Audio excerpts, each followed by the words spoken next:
Hi, it's Fies Taro. Hello, all signs. So, check natin ang kanilang emosyon ngayong week. Okay, napaparating.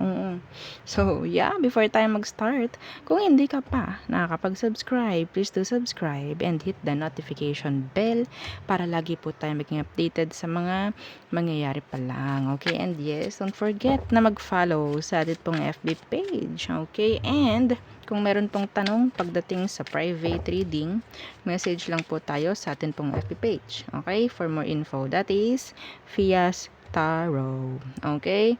So, same lang po ng pangalan ng ating channel kung inyong hahanapin. Okay? So, yeah. All signs, Aries through Pisces. Okay. So, let's start with Aries. Anong emosyon ni person mo by next week? Pagdating sa'yo, Aries. Emosyon niya, longing, craving, aching, wanting. Okay, so ginugusto ka by next week. Okay, so tingnan natin why. Why? Okay, why longing para sa mga Aries placements? Oh yeah, the Four of Chalices. May pagde-daydream, may sad sila in general. I don't know why. Okay. Okay, the Nine of, yeah, they want you. They still want you. Or maybe next week, may mga pagkakataong may isip ka, ganyan. The Nine of Chalices in reverse. Yeah, the Two of Pentacles in reverse. Nandito rin yung panghihinayang. Okay, nandito yung panghihinayang, nandito yung parang mga sabihin nating pagtatanong niya sa sarili niya kung tama ba na ganun ang ginawa. Anything, okay, na parang ginawa niyang hindi tama, andun yung pagkakaroon ng nakukonsensya siya. Okay, iba sa kanila. So, kung meron ditong ikaw yung dinrap ng taong to, kapag ikaw ang dinrap niya, nandoon yung sana pala hindi ko ginawa yun. Gusto ko ulit sa kanya. Gusto ko ulit kay Aries. Pero walang communication. Okay? Wala. Isip-isip lang pag may time si person mo by next week. Okay? So, there. Okay. So, next is, yeah, this is ano lang. Checking. Okay? Taurus. Ano ang emosyon ni person mo by next week pagdating sa'yo? Okay. Pride. Arrogance, ego, stubborn. Okay.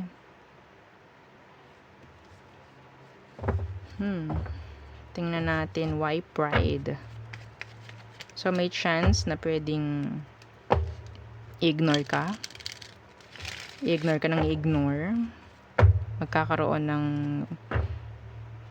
away. Parang ganyan. By next week. Kung magka-connect pa kayo. Pero kung hindi, yeah, ego ang nandyan. Okay? Ang namamagitan sa inyo. Why pride? Ano tong pride? The Eight of Pentacles. Okay, some of them gagawin nilang busy ang sarili nila para hindi ka maisip. Okay, yeah, the Seven of Wands. May pagtago, may pag-avoid. Okay. Yeah, the Two of Pentacles.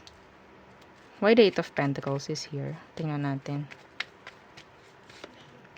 The Ten of Pentacles. So, ang nandito is nakafocus sila sa kung anumang mga responsibilities. Okay? Nakafocus sila sa kaperahan in general for some of you. Okay? What's with the Two of Pentacles? The Seven of Chalices. Okay. Nakakuha ko ng energy rito, Taurus, na excuse me, na pwedeng itong taong ito, okay, kahit siya yung may kasalanan, pipilitin niyang tama siya. Okay? Pipilitin niyang tama siya. So, nandito yung pag-avoid sa'yo. Andyan yung pwedeng magkaroon kayo ng arguments. Okay? May topak by next week. Okay? Yun ang nakikita ko. Ha? I think kakonect mo to. Okay, kakonect mo to. Pero kung kakonect mo, ang dami nitong gagawin. Okay? Para tupakin ka rin. Okay? So, there. Hindi papatalo eh. Hindi siya papatalo. Okay? So, next is Gemini. Okay. So, anong meron pagdating sa emosyon niya, pagdating sa'yo? Gemini. Emosyon niya by next week towards you. Nourished. Self-growth, self-focus, soul-finding. Gemini. Okay. Emosyon. So, I think there is growth. Like, may pag-usbong. Okay, tingnan natin. Yeah, the Empress. Oh, some of you may chance ng pregnancy. Okay, may chance ng pregnancy. Yep, kung magkarelasyon kayo ng taong to, gusto niya. Okay?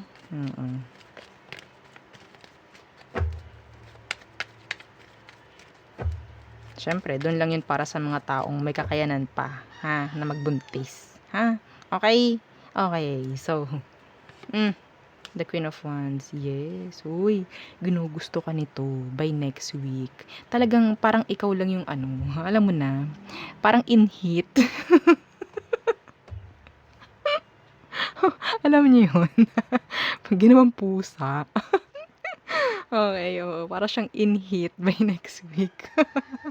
Towards you. I can't.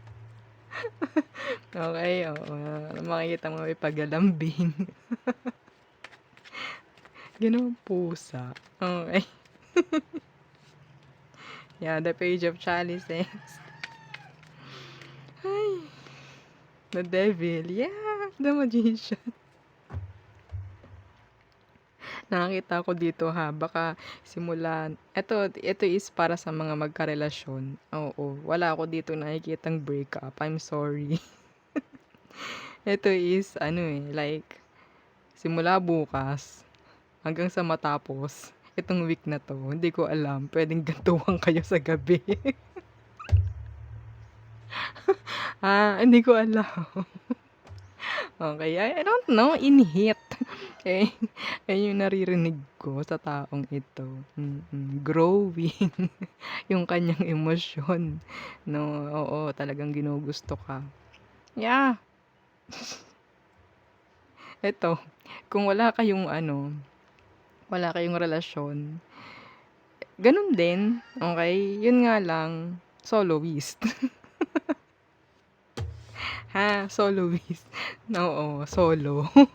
Okay, gets nyo? Oo, gets nyo na lang, So, next is Cancer.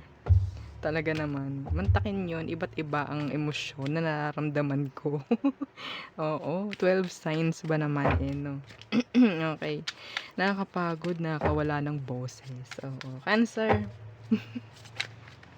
Anong emosyon ni person mo by next week towards you? Okay. Cancer. Okay. Open heart, receptive, empathy, vulnerable. Okay. Okay. Someone is distracted. Okay. So, ano tong open heart? Pasensya na pong lagi sa naubo, sa paligid-ligid. Okay. What's with the open heart? Okay. Meron ditong pwedeng maging open pagdating sa emosyon niya by next week. Okay? The High Priestess in reverse, yes. May mag-open up. Ooh! The Three of Swords. And the Page of Pentacles. Ooh! Meron akong nakikita rito na magsasabi ng hindi ko kaya nung wala ka. Okay? Yung iba rito may breakup.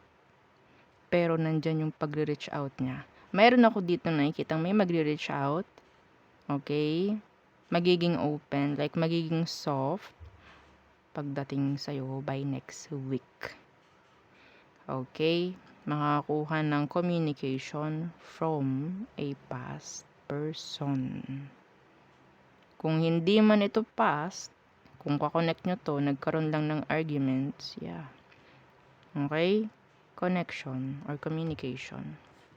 Yeah. Pero nakikita ko rito, this is someone from the past. Okay? So, andito si Cancer, si air sign at earth sign. Okay, so maybe pwedeng ikaw ang gagawa nito. Yes. Okay, someone wants to commit. Okay, so there. May magiging open emotionally by next week sa'yo. Okay, so next is Leo. Okay, so Leo placements. Anong emosyon ng taong iniisip mo by next week? Pagdating sa'yo, anong emosyon niya by next week? For you, Leo, silence. Frozen, no words, stone wall. Okay. Pride sa ilalim. Okay, so in general, wala kang maririnig sa taong to. Ha? Okay, no communications. Yan. No words. Okay, why silence? Emotion, please. The star in reverse, pwedeng Aquarius. The Ace of Chalices. Okay, so I think this is self-love or healing. Okay, focusing on themselves. Okay. Yeah, the Eight of Chalices in reverse. Okay. So, nandoon pa rin yung pain, no? Nandoon pa rin yung lahat ng nangyari sa past. Like, hindi pa rin niya totally nalalet go yun. Ace of Wands is here. Okay. Some of them, hindi pa rin open pagdating sa new relationship. Okay. Hindi pa rin. Yes. Hindi pa to nakaka-move on. Leo. Yes. Pwedeng Aquarius, water sign. Ang lakas ng water sign. Okay, yeah, they still want you. Pero hindi lang sila gagawa ng way. I don't know why. So, yun nga, pwede nga dun yung pride. Okay, nandun yung ego, arrogance, stubbornness ng taong to. Okay, so pwedeng ikaw to. Pwedeng ikaw to, Leo. Pwedeng vice versa yung reading. Okay, so wala kang maririnig from them. Focusing pagdating sa sarili nila, sa healing by next week. Okay, they're in pain pa rin. Okay? Next is Virgo. Okay, Virgo. Anong emosyon ni person mo by next week?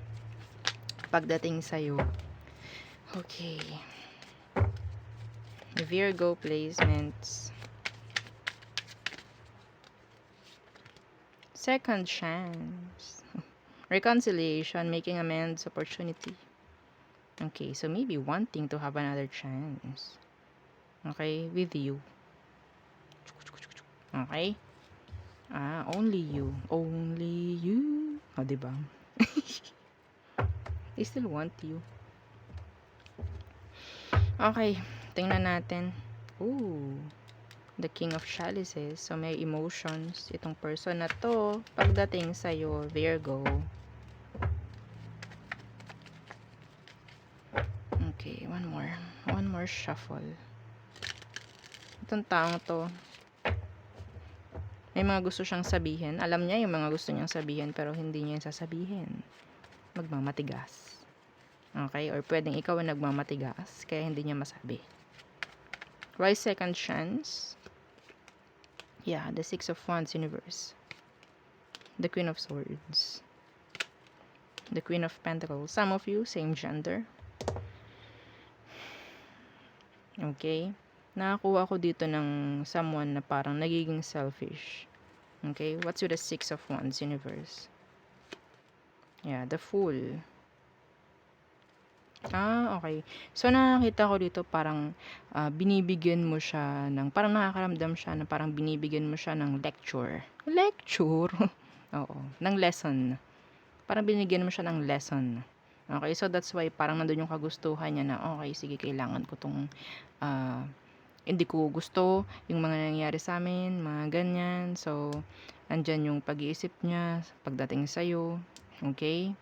Ikaw at ikaw, gustong-gusto ka pa rin nito. Gusto mag-reconcile, okay. Yeah. May natutunan itong taong 'to pagdating sa'yo. Okay, the Five of Swords Universe, yeah, may chance na makipag-ayos or sabihin nating kumunik. Knight of Swords. Okay, that is communication. Yes. Pero yun nga lang, parang may pumipigil, which is yung mga alam lang niya noon. Okay, kasi pwedeng ngayon nakikita niya iba na eh. Okay, so ang nakikita kong dahilan dito kung bakit hindi siya gagawa ng way is yung pagbabago. Okay, yung pagbabago. Yun lang. Gusto nito ng another chance, pero ang nakikita ko sa kanya is yun pa rin siya eh. Yeah, yun pa rin siya. So, hindi na kayo pwedeng, like, hindi na kayo totally equal. Ang hirap nito. Ang hirap niya. Oo, ang hirap niya. Okay. Only you, tas releasing. Bitterness. Kung nile-let go ka nito, mahirap yun para sa kanya. Okay? So, iniisip ka, madalas. Okay. Okay, next is Libra. Libra placements. Okay. Anong emosyon ng person mo by next week pagdating sa'yo? Libra. Open heart. So, nakuha rin ito ni, I don't know, Cancer. Yeah, receptive, empathy, vulnerable.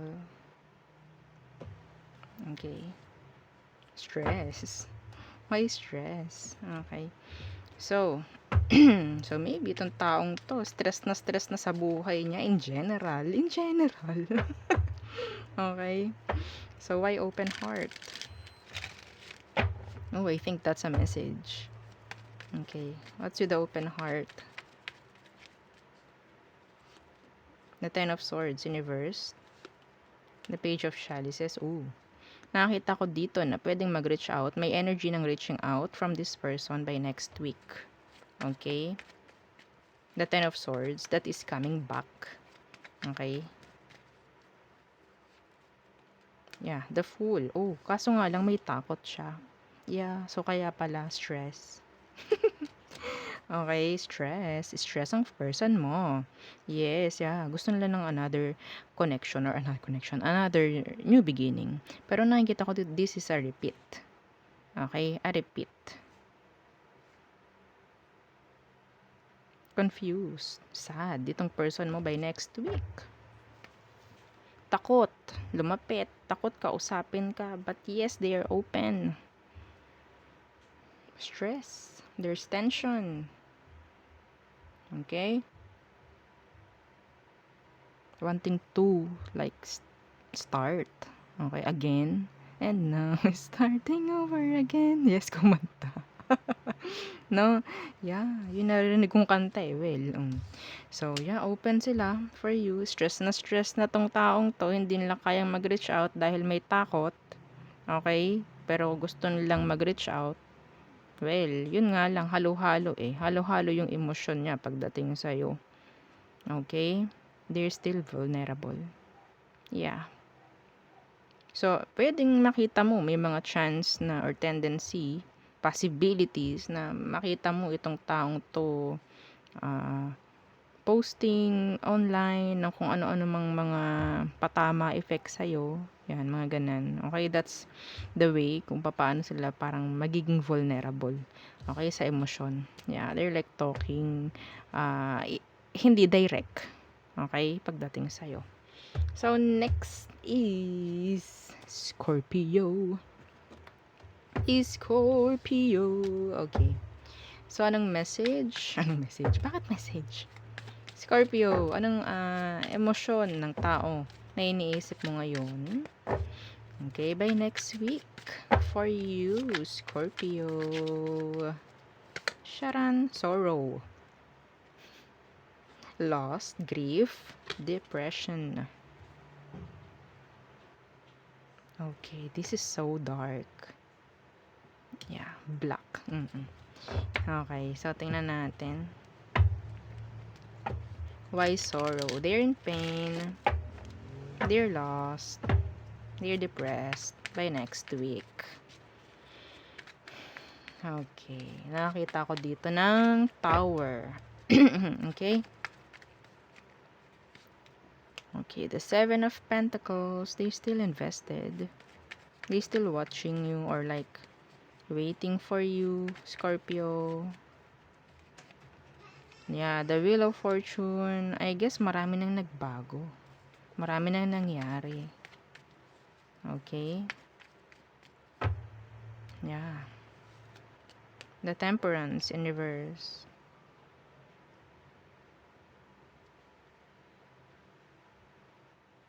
Hindi nyo to alam. Like halo-halong emosyon. Being impatient. Okay? Being impatient. Two of Swords is here. The Justice. Hindi malaman kung gagawa ba ng action towards you. Gusto nitong gawin kung anong dapat. Okay? Yung iba sa inyo, kailangan lang niyang gawin yung tama. Okay? Pero hindi niya gusto kung anong meron sa inyo. If there is separation, ayaw niya ng separation. Okay? Ayaw niya nun.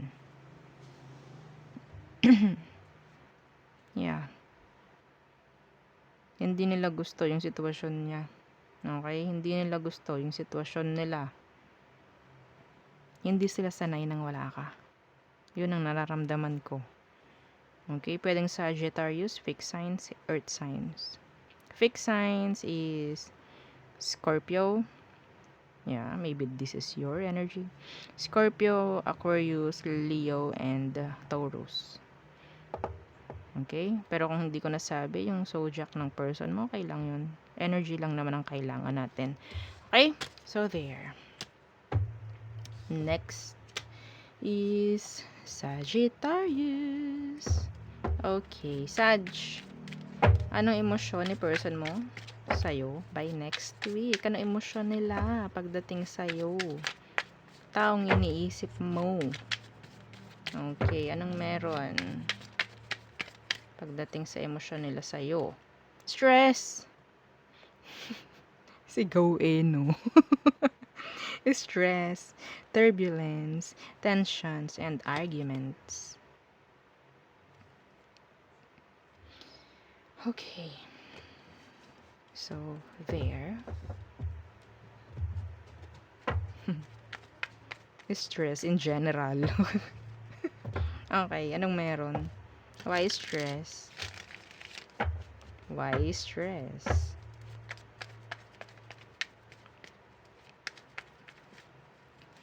Okay. The Queen of Wands in reverse.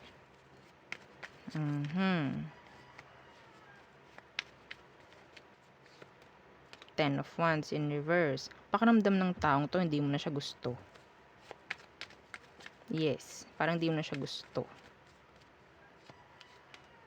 The Six of Chalices. This is your past person. Okay?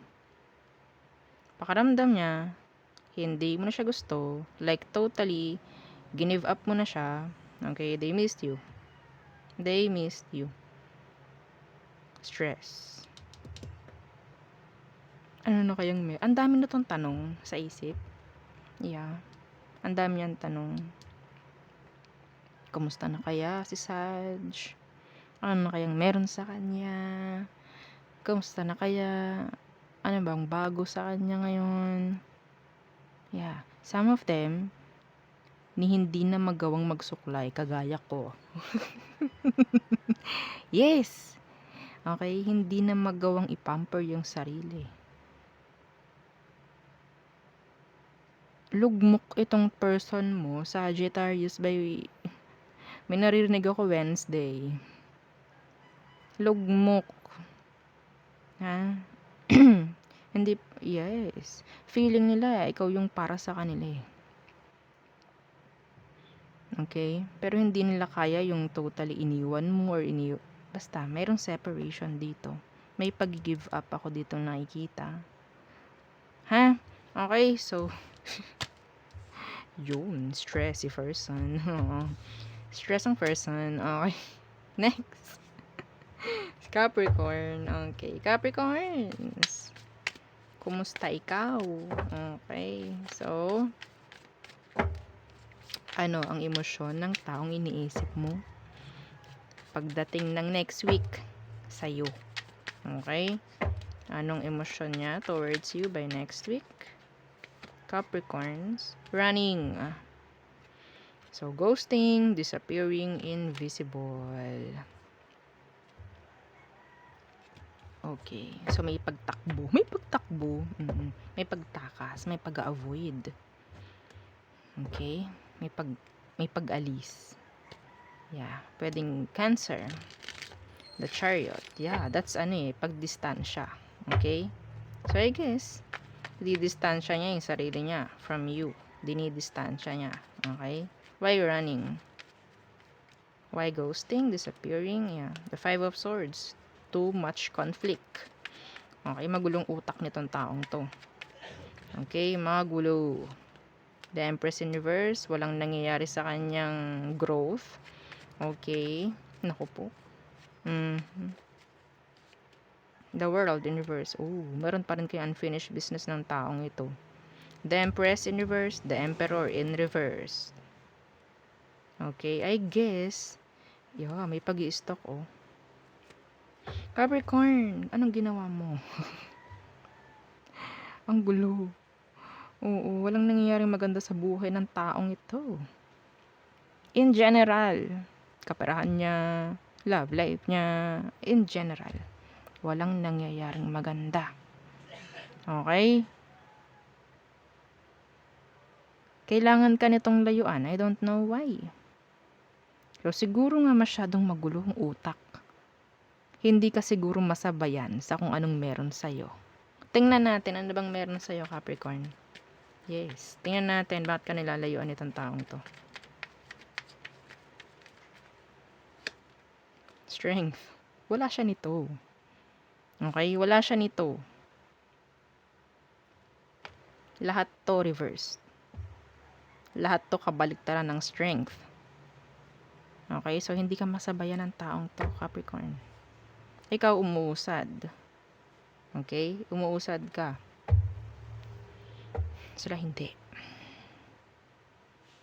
Yes. Kaya siguro, lalayuan ka, hindi na kayo equal sa frequency.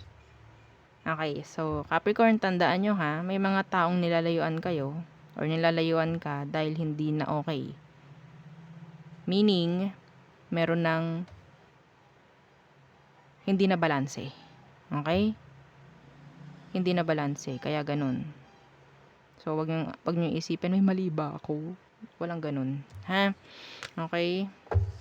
Whether hindi lang kayo magtugma or talagang hindi lang mahabol yung isa. Okay? Hindi pwedeng hihigitan, hindi pwedeng magiging low. Tama lang dapat.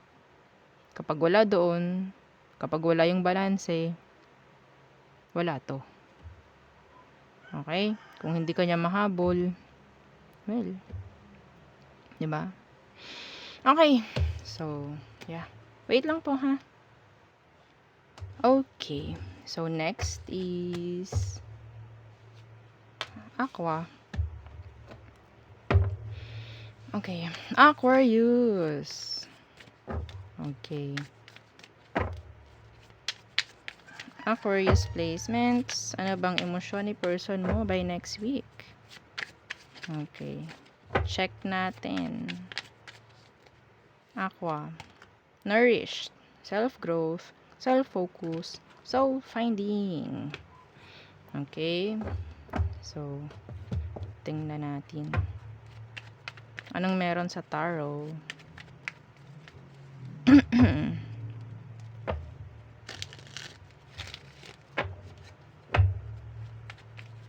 Okay. The Eight of Pentacles in reverse. Strength. Ace of Swords in reverse. Okay. So, the Tower is here. So, meron ditong separation. There's blockages. Okay. So, I guess itong taong ito, hindi na niya totally parang aaksayahan ng panahon. Okay. Yung connection. Okay. Some of them focusing na lang sa kung anong mga bago or sa sarili nila. Okay? So, the Ace of Swords in reverse, I guess, kahit hindi nila alam yung pwedeng mangyari, yung pwedeng maging resulta, nandun pa rin yung focus pagdating sa sarili. Okay? So, yeah. Wala akong nakikitang reaching out dito. Wala akong nakikitang messages coming from them. Okay? Hindi nila para i-work out pa kung anong meron sa inyo. This is, merong separation dito. Okay? Yeah. The Tower is here. The Queen of Swords. So, I guess, pwedeng, this is like awakening. Oh, parang awakening yung kanyang energy. Okay? So, yeah. Hindi rin malalayo. Hindi rin na ilalayo sa healing. Okay? So, yun po ang aking nakita for Aqua. Okay. So, next is Pisces. Okay. Okay, Pisces placements, lagi nang nalaglag. Okay. Pisces, anong emotion niya towards you by next week? Okay, Pisces. Time. Waiting, cycles, moments, karma at the bottom of the deck. Ooh. Ano iniintay nito? Tingnan natin. Time. Okay. So, some of them, they're like waiting. Okay. In a cycle. Ayan. May mga nami-miss, I guess, pagdating sa'yo. No, Pisces? Okay. So, tingnan natin. 32-32 kanina. Yung nakita kong number. Tingnan po ninyo kung anong meron doon. That's angel number 32-32. Okay? Okay. 7 of Wands, Universe. The Moon. The 5 of Swords. Oh. Okay. Ang daming gumugulo sa isip niya. Okay? Like, kung ano-anong ginagawa, binubuong istorya sa isip. Okay? Waiting, cycles, moments. Some of you, meron akong nakikita ritong etong taong to, ikaw ang hinihintay nito na mag-reach out sa kanila. They are open. Actually, they are open. Hindi lang nila totally magawa na sila yung gagawa ng paraan. Okay? Gulong-gulo utak nito. So, may chance, yung iba sa kanila is, i-provoke ka, i-trigger ka, okay? Titingnan kung mabibigyan mo ba sila ng kaunting oras na mapansin man lang. Okay, pasensya na po sa naubo. Ako'y nayayamot na rin talaga. Okay? So, yeah. Open to. Open siya. Yun nga lang, iba sa inyo talagang nilayasan mo to, ayaw mo na no? Oo. Na-turn off ka na? Oo. Yeah. Dinrap mo? Yes. Oo. Yan ang naririnig ko sa iba sa inyo, Pisces. Kaya sila ganito. Hihintayin ka nang hihintayin. Okay? Kapag ikaw nag-reach out, sabog. Yari ka. Kaya wag na. Okay? Itong tang to confuse. Confuse as F. Okay, ganun siya. So, wag mo nang reach out. Diyos ko. Para kang tumalon sa kumunoy. Tumalon sa bangin, una ulo. Ha? Okay? So, yun lamang ang ating reading for today. Okay? So, yeah, don't forget na mag-share, like, and follow, and subscribe. Thank you!